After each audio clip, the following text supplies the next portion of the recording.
Hello friends, आज आम कौन जेकोसी संख्यार वर्गमूल बा स्क्वायर रूट काढ़ार सर्ट ट्रिक जाणी माने आम यहाँ जानी सारा पर आम निश्चित भाव समस्त संख्यार स्क्वायर रूट काढ़ी पार। तो एथिपाई आमको 1 रु 20 कि 30 पर्यंत स्क्वायर गुड़ाक मन रखापी पड़ो। जमीती 1 रो स्क्वायर 1, 2 रो स्क्वायर 4, 3 रो स्क्वायर 9, 4 रो स्क्वायर 16, 5 रो 25, 6 रो 36, 7 रो 49, 8 रो 64, 9 रो 81, 10 रो 100, 11 रो 121, 12 144। तो स्क्वायर रूट काढ़ा केमिति ना स्क्वायर रूट काढ़ा गोटे सामान्य छोटिया ट्रिक गोटे अच्छी। स्क्वायर रूट जदि जदि क्वेश्चन रो एकक घर रो अंक 1 थिबो, मानकर गोटे देइछि गोटे संख्या देइछि 81, संख्याटा देइछि 81, ताने एकक घर अंक होछि 1। आमे भी जानि छथि जे 81 होछि कहार वर्ग, जे 81 होछि 9 रो वर्ग बा 81 रो वर्गमूल को आमे लिखि परिबा 9। तो 81 रो एकक घर अंक होछि 1 अछि, तो 1 रहिला 81 रो एकक घर अंक। तो आमे कौन करिया पड़ियो ना एकक घर अंक सबुथिरे देखिबा जो स्क्वायर बा वर्ग गुडा जो देखिछंती 1 रो स्क्वायर जेमती 1, तने एकक घर अंक हला 1 0 1, सेमिति 9 रो भी अछि एकक घर अंक होछि 1। तेणु आमे देखिबा 81 आसिला माने आम मुंडू को आसिया दरकार जे एकक घर कोन अंक अछि सेमिति। तो एकक घर अंक जदि 1 थिबो आमे क्वेश्चन ले एकक घर अंक जदि 1 थिबो क्वेश्चन ले, ताहाने आमे आम उत्तर रे 1 आसी पारि पारे बा 9 आसी पारे, 1 आसी पारे बा 9 आसी पारे। सेही भली भाबरे जदि एकक घर अंक 4 थिबो क्वेश्चन ले एकक घर अंक जदि 4 थिबो, ताहाले आंसर रे हमरो आंसर रे केवल 2 आसी पारे बा 8 आसी पारे। 8 रो भी एकक घर अंक कहना 8 8 64, तेणु 2 आसी पारे बा 8 आसी पारे। सेही भली भाबरे जदि क्वेश्चन लो एकक घर अंक 5 थिबो, तेबे हमरो केवल 5 आसीबो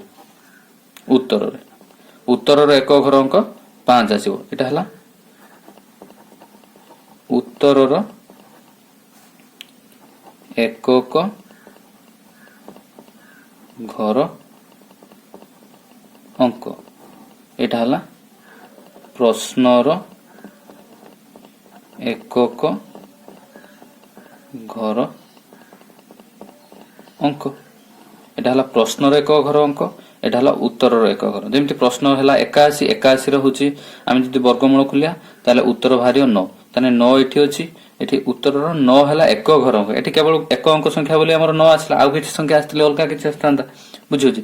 तेणु एकक घर अंक जदि प्रश्न रो 1 थिबो ताले उत्तर रे 1 आसी पारे बा 9 आसी पारे उत्तर रो एकक घर अंक। सेमिति प्रश्न रो एकक घर अंक 4 थिले उत्तर रो एकक घर अंक 2 आसी पारे बा 8 आसी पारे। प्रश्न रो एकक घर अंक 5 थिले उत्तर रो एकक घर अंक 5 आसी पारे। सेही भली भाबरे प्रश्न रो एकक घर अंक 6 थिले उत्तर रे 4 आसी पारे बा 6 आसी पारे। उत्तर रो एकक घर 4 आसी पारे बा 6 आसी पारे। सेही भली भाबरे 9 थिले प्रश्न रो एकक घर अंक, ताहले कोन आसी पारे ना 9 थिले 3 आसी पारे बा 7 आसी पारे। देखो 9 एटी अछि, ताने 7 रो भी 9 अछि एकक घर अंक, 3 रो भी 9 अछि, 4 रो 6 अछि, एठी से भली भाबरे 6 रो 6 अछि। एमिति भाबरे हमरो एकक घर अंक आसीबो। तो 1 नेले 4 नेले, तो आ भीतर रहि गेला 2 3 7 8, 2 3 7 8। यांको विषय मु काहे की कहलिनी ना 2 3 7 8 जेकोसी संख्यार जदि एकक घरे थाए, जदि एई माने जदि कोनोसी संख्यार एकक घर अंक होइथांती, एकक घर अंक होइथांती, तेबे से संख्या गुडी को केबे भी गोटे परफेक्ट स्क्वायर हबो नाही। कोन हबो नाही? परफेक्ट स्क्वायर हबो नाही, परफेक्ट स्क्वायर हबो नाही। बुझी होची कथाटा? अच्छा, एबे हमें किछि अंक करियो। ଯେମିତି ତାର ସର୍ଟ ଟ୍ରିକ୍ ଜାଣି ହବ। ତ ଏବେ ଆମେ କୌଣସି ସଂଖ୍ୟାର ବର୍ଗମୂଳ ଜାଣିବାର ସହଜ ଉପାୟ ଆମେ ଏବେ ଜାଣିଯିବା ଯେ କେମିତି ହବ। ତ ଗୋଟେ ସଂଖ୍ୟା ମନେକର ଆମେ ନବା କେତେ ନବା ନା ମନେକର ଗୋଟେ ସଂଖ୍ୟା ଆମେ ନବା 3481। यार वर्गमूल केते आमे मने मने केमिति जानिबा। तो 3481 रो आमे ताको प्रथमे दीटा पेयर नबा, दीटा पेयर करिबा, डाहाण पटर पेयर एडा हला बां पटर पेयर। डाहाण पटर पेयर रो एकक अंक आमे प्रथमे देखिबा।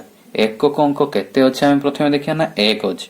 तो आमे इठी उत्तर रे अछि जे जदि प्रश्न रो एकक अंक 1 रहिबो उत्तर रो एकक अंक 1 आसी पारे बा 9 आसी पारे। तेणु आमे लिखिबा इठी उत्तर एकक अंक 1 आसी पारे बा 9 आसी पारे।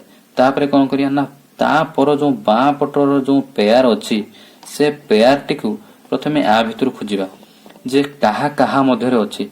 जेमिति हमें 34 एठी देखुचंदी पेयरटा 34 25 आउ 36 मध्य रे अछि। तो 34 पेयरटा 25 आउ 36 मध्य रे अछि। सेही पेयर मध्यरु जो 34 ठारू जो संख्याटा सानो सेटा कोनबा। जेमिति 34 ठारू सानो हला 25। तेणु एठी 25 रो वर्गमूल केते अछि 5 अछि। तेणु 5 नबा एठी। एबे आसला एठी तो 1 अछि आ 9 अछि। तो अंक भितरु कोउटा कोनबा ना अंक भितरु जानिया पई 34 संख्याटा काहा ठारू पाखरे रहिछि। एठी 34 लेखा रे काहा ठारू पाखरे अछि 25 ठारू ना 36 ठारू 36 ठारू अभियसली। तो 36 ठारू जेहेतु अछि तेणु परवर्ती जोटा बड़ संख्या रहिथियो सेही संख्याटा नबा। तेणु 3481 रो वर्गमूल आमे लेखि परिबा 59 बोली। तेणु 3481 रो वर्गमूल 59 हैला। से भले आउ एक उदाहरण बुझिबा। जेमति गोटे संख्या देछि 4225। प्रथमे पेयर करिबा। पेयर रे 25 गोटे आ गोटे 42 रहिले। 25 माने तार एक घर अंक केते आसीबो 5 आसीबो। 42 प्रथमे देखिबा अंक भितर काहा काहा भितर रहिछि ना 42 टा 36 आउ 49 मध्य रे रहिछि। तने एठी 42 लिखि हो 36 आउ 49 मध्य रे अछि। तेणु 36 ता 42 ठारो सानो कोटा 36। तेणु 36 रो वर्गमूल केते 6 रहिबो। तेणु 6 रहिबो। तापर देखा जिवो 42 टा काहा ठारो पाख ना 36 रे 6 मिसने 42 होची 49 42 रे 7 मिसने 49 होची। तेणु 36 टा पाख तेणु 6 ही रहिबो यार। तेणु यार तो किछि असुविधा नै। यार तो केवल गुटे 5 रहिछि। पॉजिटिव जदि दुईटा रहि थांदा तेणु 6 रहि थांदा ना ता पाख संख्याटा रहि थांदा। सेमिति आ गुटे उदाहरण नै बुझि परिबा। जेमिति मनेकर गोटे संख्या निया हला 1849। एटा काहार वर्गमूल ना 1849 एठी 9 अछि। हम एठी खोजिबा 9 9 माने 3 आसी पारे बा 7 आसी पारे। तेणु एठी लिखिबा 3 बा 7। तापर हैला 18 18 टा काहा काहा मध्य रे अछि ना 4 रो स्क्वायर 16 5 रो स्क्वायर 25। एठी 18 अछि। एठी 18 अछि। तेणु 18 टार सबठार सानो संख्या जोटा सेटा हला 16। 18 टार सानो संख्या 16। तेणु 16 रो वर्गमूल 4। तेणु 4 आसीबो। तापर कोन करे देना ए 18 टा काहा ठारू पाखर रहिबो 16 ठारू ना 25 ठारू 16 ठारू पाखर रहउछि। तेणु एही संख्यार सानो संख्या 3 अछि। तेणु 3 हबो यार उत्तर। तेणु 1849 रो रोटबर हबो 43। सेही भली आ गुटे उदाहरण जदि नबा 9409। एठी 9 रहि गला 9 रहिला माने हमर सेमति 3 आसी पारे बा 7 आसी पारे।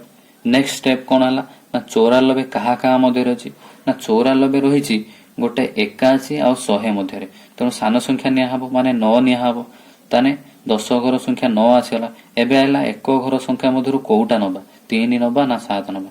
से भली भाबरे 94 टा एठी जदि लेखा जिवो 100 ठारू माने केते जदि कम सान हेतिबो बा 81 ठारू जदि अधिक बड़ हेतिबो तेणु तार जोटा कम जोटा पाखा पाखी संख्या सेटा नबा। तेणु 100 ठारू 6 मात्र एठी सान किंतु 81 ठारू 13 हलानी। तेणु ई पाखा पाखी संख्या होची 100 हला। तेणु नेक्स्ट जोटा बड़ संख्या सेटा को निया जिवो 97 निया जिवो। से भली आउ एक उदाहरण नै बुझी परिया। जेमिति गोटे उदाहरण दिया हला 7 9 2 1। से भली भाबरे एठी 1 आसी। तेणु एठी 1 आसी पारे बा 9 आसी पारे। तापर आइला 79 79 काहा काहा भीतर अछि ना 79 64 आ 81 भीतर अछि। 64 आ 81 भीतर सानो संख्या निया जिवो ताने 8 आसीबो।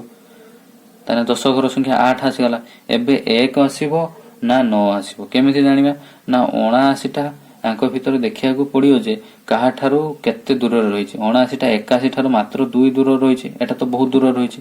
ତେଣୁ ଦ୍ୱିତୀୟ ଯୋଉଟା ବଡ ସଂଖ୍ୟା ରହିଥିବ ସେଇଟା ଆସିବ। ତେଣୁ ତାର ଉତ୍ତର ଆସିବ 89। ତେଣୁ 79 ସହ 81 ର ଉତ୍ତର ଆସିବ 89। ବୁଝି ହଉଛି? ଆଚ୍ଛା, ଥ୍ୟାଙ୍କ ୟୁ।